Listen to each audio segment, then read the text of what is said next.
UAL beat on earnings and reported strong profits despite some surging jet fuel costs. Our Phil LeBeau sat down with United's Oscar Munoz and joins us with more for our ETF Spotlight. Hey, Phil.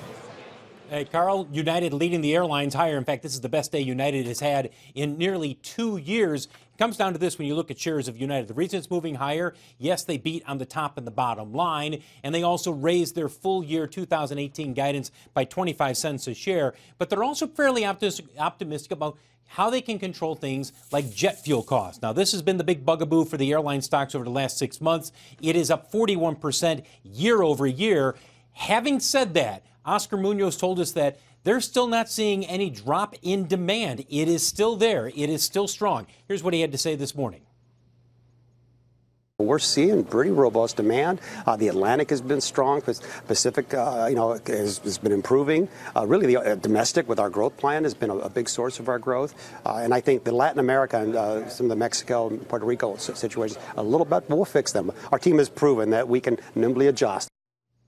So as you take a look at the airline index, it's one of the better days that it's had in a long time because it's been under pressure for the last 2 or 3 months, but they're getting a bit of a pop today, moving up 1.57%, and that's helping the Dow Transports. Best day since July 9th for the transports overall when you combine this along with the CSX, better than expected earnings, guys. So a bit of relief in the transports overall, but certainly among the airlines. Back to you.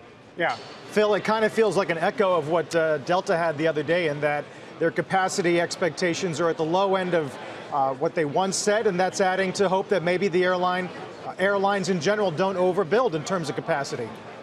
Right. They're in a tricky spot, Carl. They've got to add that capacity because the demand is as strong as it is, yet at the same time, not add too much capacity. In fact, you heard United yesterday saying that they're going to pare back their capacity expansion plans just by about a half a percentage point. But that's what the industry is in right now.